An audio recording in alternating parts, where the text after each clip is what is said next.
After much work in regional theater on national tours, Taylor Nichols made his feature film debut in the Academy Award nominated Metropolitan and went on to star in other indie hits such as Barcelona, Boiler Room, and over 100 TV and film credits, of which I'll mention some of the most popular: Congo, American President, The Big Easy, Murder She Wrote, News Radio, Chicago Hope, ER, Man of the People, Judging Amy, Mind of the Married Man, CSI, 24, Criminal Minds, Mentalist, Bones, Walking Dead, Double Rush, The Air I Breathe, Chappaquiddick. And he's currently acting, that's just some of them, I couldn't mention all of them. Currently acting in the Hulu series Pen 15 and teaching in UCLA's professional program. Thank you so much, Taylor, for being here with us. It's a pleasure to have you. It's been a long Absolutely. time. It's good to be here. I would often see you, even when you came to the classes at UCLA, I would still see you on your bike riding around Hollywood every now and then. I'd honk. I don't know if you knew it was me, but I would honk. The first question to start us off before we hear from some of the students is just acting for camera in general.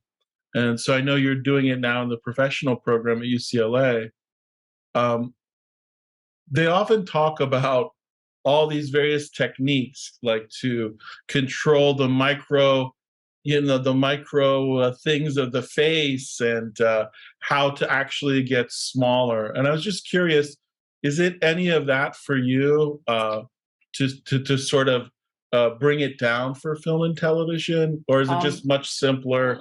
Like, okay, this is where you were, this is where you're going, hit your mark and go, sort of thing. Yeah, that's a great question, and it's a question that a lot of students ask and want to talk about. What's the difference in acting for stage or acting for camera or for film or TV or whatever? And my answer is always it's all the same. Acting is acting is acting, and you're living truthfully under imaginary circumstances. The only difference is. And this is true sometimes in theater, you want to project to communicate to where your audience is. And sometimes on film, the camera's across the street. And so you need to be, seen by that camera across the street. And sometimes the camera is as close as this Zoom camera is for me now. And so that's a very tight. But the same is true with theater. Sometimes you're in a great big theater and with, 1,000 people in the audience, and sometimes you're in a little teeny theater in Hollywood, and the audience is sitting, again as close as this camera is to me.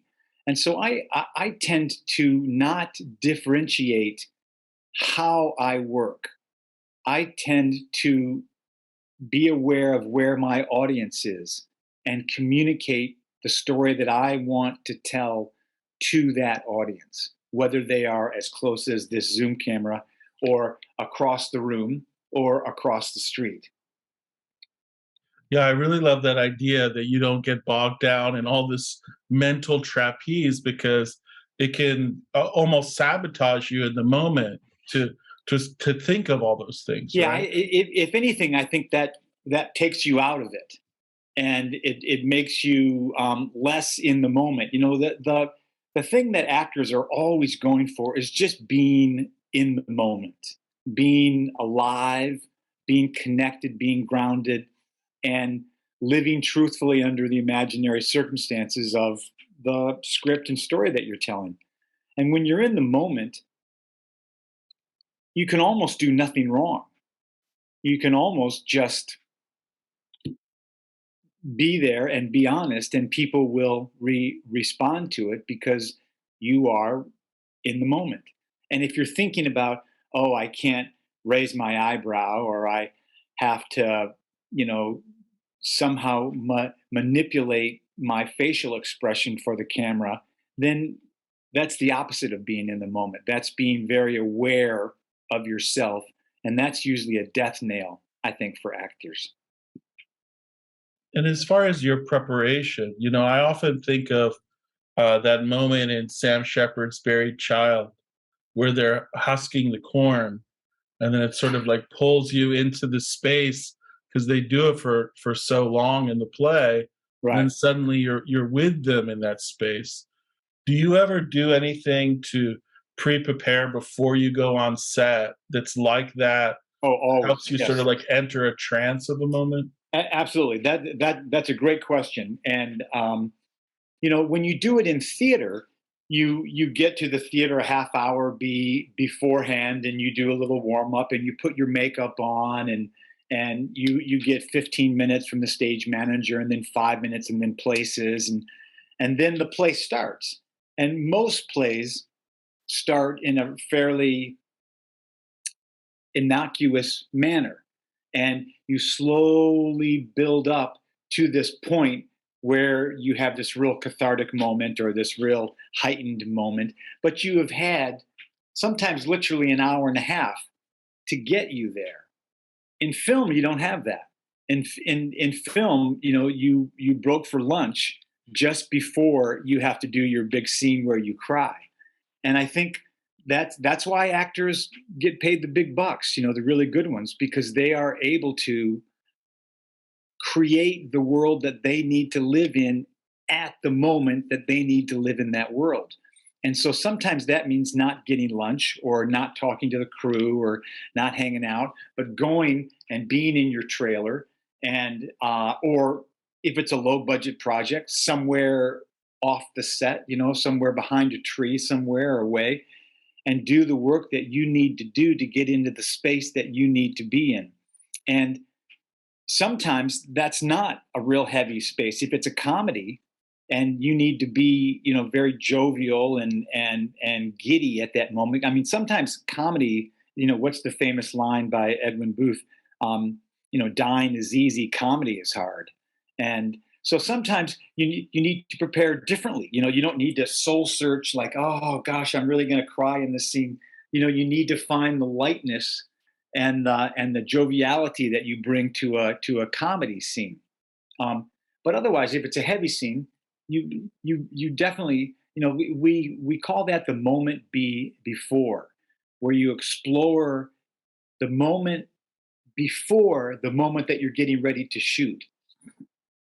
And it's really funny. People often talk about how they get to places where they cry or where they are very sad in a scene. And the famous story is, the director tells you to think about your dead dog or something like that.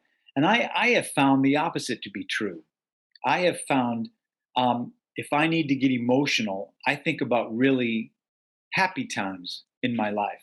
The time that my mother picked me up at school after a particularly bad day, and she was just so glad to see me and made me feel good. Or the time that my brother stood up for me in a school fight, or whatever it is. But it's kind of a happy moment, and sometimes that triggers honest emotions more than trying to force yourself to think about sad times. And crying is one thing, and being really upset is one thing that we do in film all the time. You can't turn on network TV, NCIS or whatever, without having some victim of father who's lost their child to violence, or a woman who's been attacked, or a mother who lost her baby, or whatever it is. And so those are kind of heightened moments, and we have to figure out how to get there. And it's your job, the actor's job, to be able to get there when they need you to be there.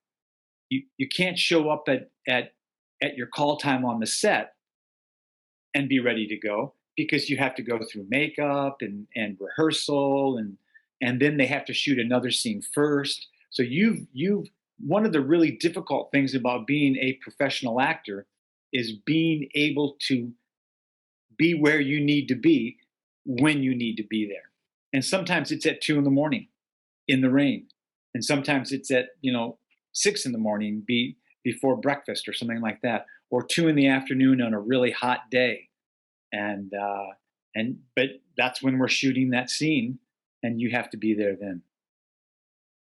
One thing that I find so admirable about you, I was looking at your IMDb. You have over 100 credits, and it's such an incredible variety from something like Criminal Minds to Walking Dead to Whit Stillman's films to Chappaquiddick, if I'm saying that Yeah, film title, Chappaquiddick. Yeah, yeah. Chappaquiddick, and it's like you're moving between genres. You're moving between television or streaming shows like Pen 15, and then you're doing something that's sort of really auteur based, with fine directors. And do you find that also in that case you're just doing your work, and it doesn't matter that the medium has gone from something that's jovial to something that's ultra serious? It's just you're still right at work, and that's what builds the consistency so that you can do such a long-standing career. Yeah, I often think that most actors have one role. They can do one role, and some actors make a career out of doing one role. I always think of the one girl on Sex in the City, the kind of bookish girl, Charlotte. She played that kind of uptight, waspy girl really well. And she never really branched out. And this isn't a cut to her. She's a wonderful actress, but she never really branched out of that role. She did that one role. I also think Chandler on Friends, Matthew Perry, a great actor at that one role. But one seldom sees them do other types of characters. And sometimes that's great because they are very famous as Chandler on Friends and made millions and millions of dollars, or Charlotte on Sex and the City, or whatever. But I think to sustain a long career, you have to work across the board, not only in theater and film and TV, but also comedy and drama, and then I would even say lead roles and supporting roles. People often ask me, what kind of work do you do? And I'll say I do big roles in small movies and small roles in big movies. And I would love to do big roles in big movies, but those spots are tough, and they often, I fall a little bit between cracks of, am I a leading man, or am I a character man, or whatever. And so I think you have to find a broad base of work to sustain a long career. My acting teacher, Terry Schreiber in New York, said to me one time, acting is a wonderful way to live a life, but a terrible way to make a living. And that's kind of true. Although there are times when they come together and it's a wonderful way to live a life and a wonderful way to make a living. So I'm not sure I answered your question, but I think what has sustained me is the ability to work across the board. I don't do many commercials, but I used to do commercials. I do a lot of theater, and I certainly do TV and film when it's appropriate. We have students from the producing course that I'm doing this semester, and actually this coming week in class, I don't know if Darren knows this, but he's on the line with us. SAG-AFTRA is going to be doing a talk with us about how to do the contracts and everything. And I was just curious for you. I know you're not just acting, but you're as you said, you're doing all the mediums, and you're also directing sometimes too. What goes into your casting, or what you're looking for? Is there a specific thing when you do your audition process that you would like that would make it easier for you? Is it simply just give me the sides, I'm going to do my work, and goodbye? Or is there a way for us as producers and directors to really make a good casting choice and sort of weed out what might not really be working? And I'm always curious about people's process on that. That's a really great question, and it's a very appropriate question now because the industry is changing to so many self tapes and things like that. And I think that they are seen sometimes hundreds of people to cast one role on a TV show, where it used to be they would see 20 or 30, and or sometimes less. And in many ways, that's good because it has sort of flattened the world. It has opened the doors to a lot of different people to be seen for the job. But it's also made it more difficult to get cast. Um, I think a mistake that a lot of casting directors and producers make is overburdening the actor with too much material to prepare. Um, I just had an audition just what was today, Wednesday, due Monday, that was 4 scenes in 12 pages. And I spent so much time and effort just learning the material that when I finally shot it, it was almost more of an exercise in can I learn this material than an exercise in am I this guy? Am I this role? So if I had to give any, I when I direct and when I produce, now granted, I produce mainly low budget indie films, and I mainly direct short films and theater. Um, I try to cast from my own experiences of having worked with actors or actors that I know their work and that I like. And I find that when I just get cast, whether it be in Whit Stillman movies or in some TV shows or in Chappaquiddick or in 1BR, the clip that you were just showing, those were all just offers to me. And I find when I'm just offered the part, I am so much more comfortable on set and in the work that I know they want me. I didn't have to beg them for the job or prove to them that I'm the right person for the role. They wanted me. And so that makes me so much more relaxed and so much more willing and able to dip into my own imagination and to dip into my own skill sets that I feel like I bring so much more to the work than when I've had to audition 2 or 3 times. Sometimes in TV shows, you have to audition 5, 10, 12 times for the same show before they finally cast you. And that has a way of breaking the actor down. And sometimes I think they like to do that. I feel like they like to break the actor down because then they don't have to pay them as much and things like that. But I think that's counterintuitive to what really makes the project as strong as it can be. We want the lead male actor to be kind of cocky. And seldom am I the male lead. And granted, lots of male leads can take that too far and be assholes. And I've worked with plenty that are assholes. Excuse my language. But if the guy is the lead of the show or the woman is the lead of the show, you want them to be confident because that confidence breeds being secure in their choices and dipping into their imagination and making strong, bold choices. If they're scared, they're never going to really branch out and try something unique and different. And I think that's why great directors, Francis Ford Coppola and Clint Eastwood, Whit Stillman,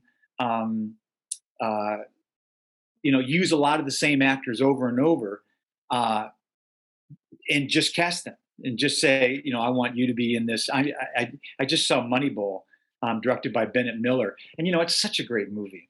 And that cast, he uses that cast a lot. I think Bennett Miller also did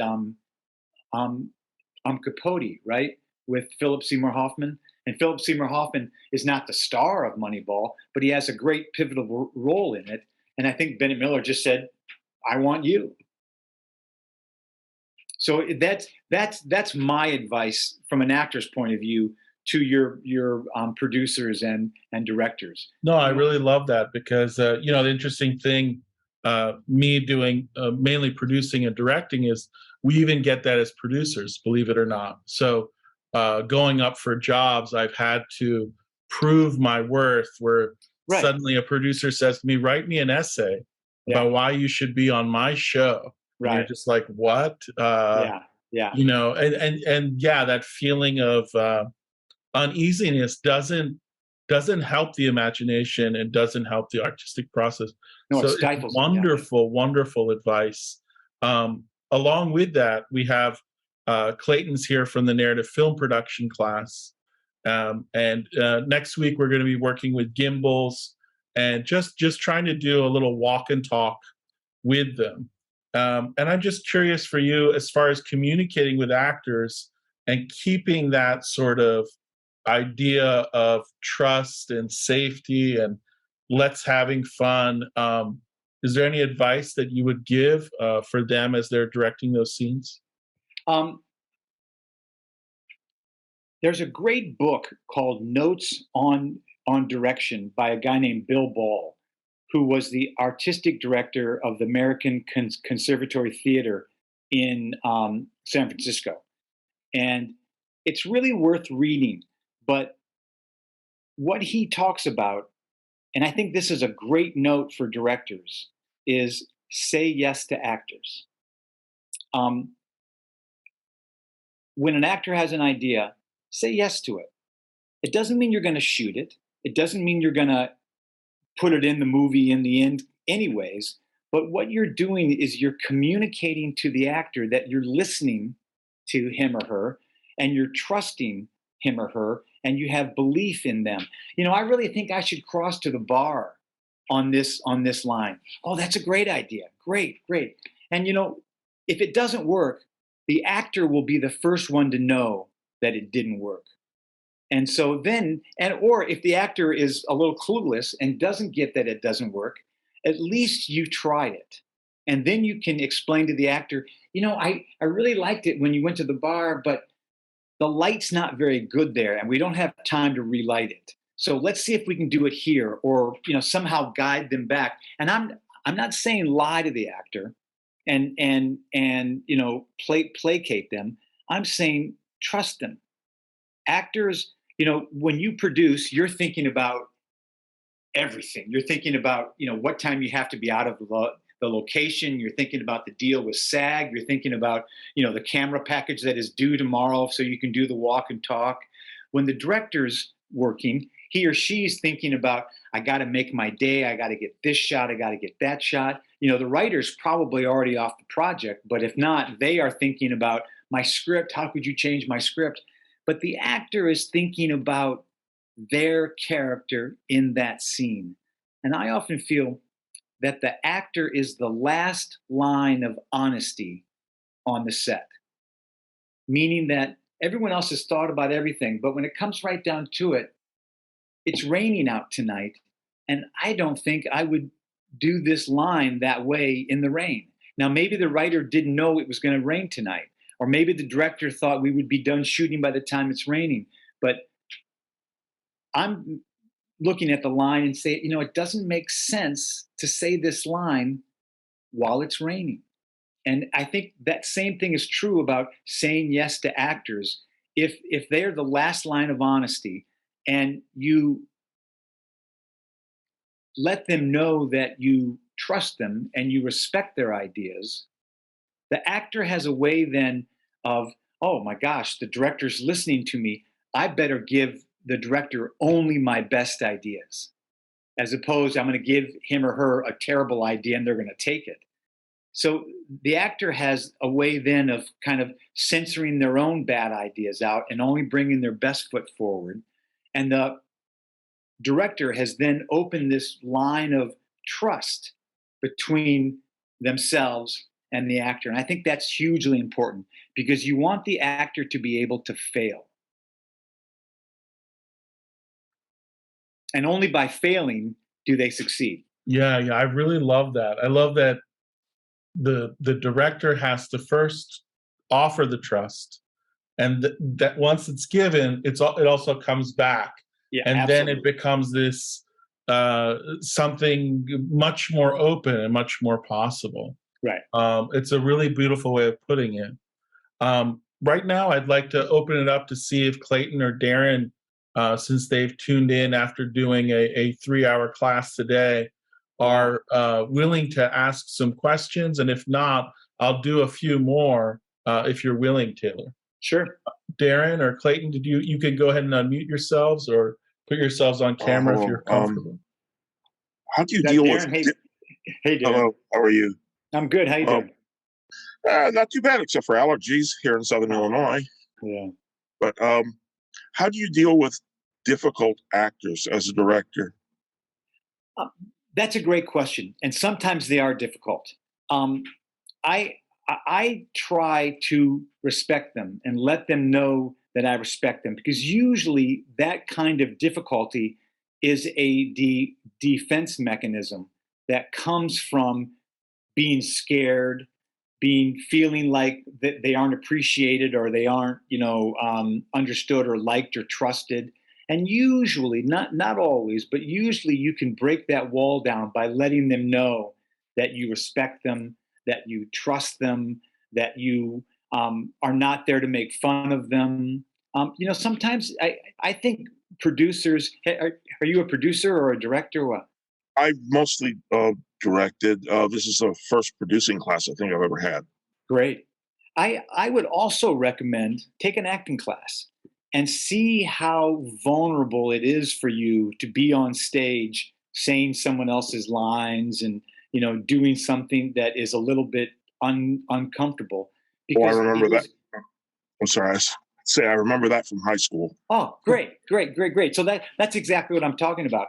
And I think when you put yourself in the actor's shoes, you can understand, oh, he or she's probably scared. And if you can assuage that fear, you can usually get over it.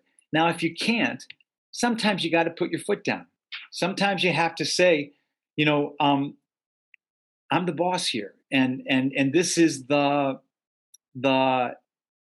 way that I want to take this story, and this is why. And if you explain it to them, again, it's sort of like in war. You have to give your enemy a bridge to retreat on. And if you can make it a way so that the actor can save face by changing their mind, 99% of the time they will. And if not, sometimes it just comes to, this is what we have to do. And if not, we'll have to go a different way. But What do you that do to very change the seldom mind happens. when you say this change the mind? I'm just Yeah. curious. How do you make that change of the mind? Well, I think a mistake a lot of directors make is talking too much. I've worked a lot with a guy named Jeff Reiner, who's a pretty big TV director producer, and he's done some movies. And he just has a way of not talking too much and kind of letting me, or letting other actors. He works with a lot. He did that show The Affair, and he's done a lot of shows. And he had some difficult actors on that, I think. And he just found a way of appreciating what they brought to it, and little by little chipping away at some of their choices to guide them, not push them, but guide them in the direction that he thought the scene needed to go. So it sometimes it's really hard to change a mind, and some people are stubborn, but 9 times out of 10 it's because they're scared. And if you can assuage that fear and make them a little bit more comfortable and make them realize that you're on their side. I want you to be the best you can be. I'm not going to hang you out to dry. They will come around. And sometimes it's just talking about script. You know, the director usually knows the whole script a little bit better than the actors, and the director can then say, "Yeah, but that doesn't quite work when we're working on this other storyline," and da da da da da. And then the actor can go, "Oh yeah, I see. Okay, I got it." So it's not just me; it's how I fit in this whole puzzle. Thank you. How important are reshoots for actors? I would say they are more important for filmmakers, for directors and producers, um, and writers. Um, that's really an interesting question, because usually reshoots are done once there's a rough draft of the film, and they're realizing that they're missing something, or that they need to reshoot or rework something. On Again, on little indie film you were just showing, one BR, that was a very low budget, kind of psychological thriller movie, and we shot it in 12 days. And after they kind of put it together, they realized they didn't have enough information about the cult to make it really interesting, because the movie was not just a horror movie; it was a psychological thriller about being taken in by a cult. And so when we did the reshoots, we didn't reshoot any scenes. Actually, we just added new scenes that gave the cult a little bit more depth. So I guess if you're not pleased with your work as an actor, reshoots can be really helpful. But I find it's really more of a tool, and a very valuable tool for producers and directors. Script supervisor help with that? Would not uh, to perhaps make reshoots unnecessary, or to add, or would they help in uh, realizing that you don't have everything? Right. So, First of all, that's a great question, because script supervisors can be your best friend as an actor or your worst nightmare as an actor. And script supervisors usually talk with the director and say, Taylor missed this line in take 4 and missed this line in this line, or something like that. Um, I believe strongly that actors have to be word perfect. That's their job. You're paying me to at least show up and be word perfect. That said, being word perfect is not always the best way to do that scene, because of what's going on in the moment, because of the connection with the other actor, because of what the directors created on the set. Sometimes a little bit of improv or changing a line here or there is very valuable, or getting around a clunky phrase and kind of making it your own. When we rehearse theater, we rehearse Arthur Miller, the famous playwright, for a month, and so we really learn his dialogue for a month. But on a movie or a TV show, it's very fast, and sometimes the writers are as harried as the actors are, and sometimes the script, I hate to say this, is not perfect. oh, It's the writer did the best job that they could, and then it was rewritten by someone else, and then rewritten by another person, and the line is just clunky. And a script supervisor can ruin the day if they come in and are really nitpicky over every single word. And then they can do exactly what Pirooz was talking about earlier, about getting the actor thinking about, oh God, what's the exact phrase, or what's the exact word, or what's the exact series of words. And so I'm thinking about that now, rather than connecting with you, Darren, in the scene. And so, and other times, script supervisor, can be great and kind of let some of those things slide if there's no real reason why it has to be that way. Sometimes it does have to be exactly word perfect. I did a show for HBO called Mind of the Married Man, and the writer director of that, a guy named Mike Binder, really wrote how he wanted it to sound. Whit Stillman really writes how he wants it to sound. So those ones, you really do need to be perfect. And there is no magic tool of knowing which script has to be exactly word perfect and which one doesn't. But there is a little bit of give and take between a director and an actor and a script supervisor and a writer about, can I change this word? Can I change that word? We're looking for honest moments, not for a regurgitation of the script. a student film I made a while ago now, I had to change part of the script because the actress couldn't say the word. Yeah, yeah. I have a little bit of a stutter. I don't know if you've heard it at all, but I have a little bit of a stutter. And sometimes certain words are hard for me to say. And so I will change the word. And I think most times people would rather have me be comfortable saying the line than freaking out about possibly stuttering on a certain word or a certain line or something like that. Now, sometimes the line's got to be said exactly as written. And it's my job. And I firmly believe the actor has to be prepared to be word perfect. That's why you're paid. Um, I'm going to see if Clayton has one more question. But one thing I did want to ask you, Taylor, before you head out, I know you have a limited time with us. Is there a particular scene? You mentioned Moneyball. Are there films that you revisit to sort of reinvigorate yourself and like inspire you to keep going and push past? And are those things that are there some that you rewatch and you would recommend for the students to also see? Absolutely. That's a great question. I do that a lot. There's a lot of movies going all the way back to Butch Cassidy and the Sundance Kid and Godfather and Tootsie. Tootsie's a movie. Darren, have you seen Tootsie? Dustin Hoffman.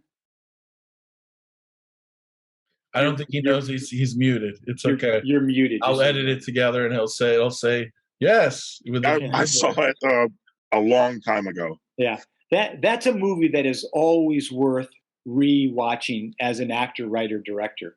Moneyball is one. Almost Famous is one.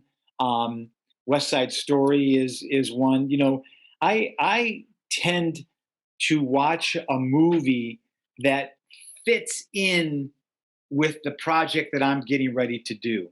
I directed a short film one time, and I remember on the our first day of shooting was started late in the day, and I remember I woke up in the morning and I watched All That Jazz, the Bob Fosse movie, and that's just such an artistic movie, such an honest movie, no judgment of the characters and stuff, that it really set me on a right path to go in and direct that little movie. And I think the same is true as an actor. I find certain movies that I watch when I'm down, when I'm kind of depressed, and they make me feel better about being an actor and about the craft of acting. And I watch them when I need to be inspired. I'm trying to think of my real go-to movies: Butch Cassidy, The Sting, The Godfather. Pretty basic run-of-the-mill classic film. I'm not nearly as well versed as Pirooz is in film genre. I'm sure you can say much more than I about the A Third Man is one that I always watch. That's a great question. I wish I had planned it out ahead of time and written down a list for you. But the truth is, you, Clayton and Darren, need to pick your own films that inspire you. And sometimes it's just snippets of movies. Just that one scene is so great.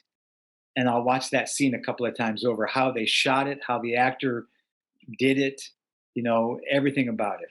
And that inspires me to go create more good work. And if I can ask just one last question, Taylor. Last week we had Aaron Lee Dow here, producer director from LA, and he was talking about. I saw that one that you sent me. Yeah, that was wonderful. I watched it. Yeah. He was talking a lot about the idea of theme, and how at Loyola Marymount, when they're sort of teaching filmmakers, they want them to write about a theme and then sort of create an idea for a theme. And I was wondering if it works the other way for you as an actor too, that as you're doing your sort of script breakdown for yourself, are you thinking, here's a theme or a mood or an adjective, and it carries you through the performance? Absolutely. That's a great question. And I was taught, and I teach when I teach an acting class, and I use when I act this little system that I call a roadmap, and it's the roadmap that I do for for script analysis. And the very first, there's 5 steps to it. And the very first step of this roadmap is, what's the theme of the scene that you're doing, or the play or the movie or whatever? What's the theme? What's the overall gist of what you're getting at? Is it a manipulation scene? Is it a rescue scene? Is it a love scene? Is it those kinds of words, and then that one, it helps me learn the lines, because now I'm thinking, oh, this is a rescue scene. I'm here to help this person. I'm going to save them. And so the lines all come out of this idea that I'm going to save her. I'm going to save her. Now, it may not be, she's actually drowning in the pool. It may mean that, she has a drug addiction, or it may mean that she's going to get married to the wrong guy, and I have to go in and sort of convince her to marry me. So rather than a love scene, I would play, this is a rescue scene. I'm going to rescue this woman, and not worry about love. Love will come. And, this is another thing we talk a lot about as actors that I think is really valuable for directors. Don't play the end of the scene at the beginning of the scene. If the scene ends with me kissing her, I wouldn't say it's a love scene, because then there's no growth during the whole scene to get to where I kiss her. But if it's a rescue scene and it ends with me kissing her, or even better, if it's an escape scene, I'm trying to get away and I'm trying to escape, and I end up kissing her, then there's real growth in that scene for my character. And I think that's intriguing to watch as an audience member. Fantastic stuff, Taylor. I mean, it's one thing that's so impressive about you, besides your acting. Whenever you visit my classes, you're incredible, so sharp and so clear. And one of my teachers always said, the best teachers are the ones that can say it in the shortest and sweetest way possible. And you always do. And it just, I get it, and I hope that Darren and Clayton and the hundreds of students that will watch this get the same benefit for you being here with us at Southern Illinois University. Well, thank you. And let me say, you guys are really lucky to have Pirooz as your teacher and educator, because not only has he done it in the real world, he's now teaching it. And I remember back at AMDA so long ago, you just sort of stuck out as kind of a different level of intelligence and a different level of passion for this art form that is really a wonderful art form, and it ain't going away. It's just exploding. It started with vaudeville, and then it went to feature films and silent films, and then talkies, and then TV, and then the internet, and now, my God, TikTok and Instagram, and so it's really wonderful to have someone who kind of knows the medium to guide you on your journey.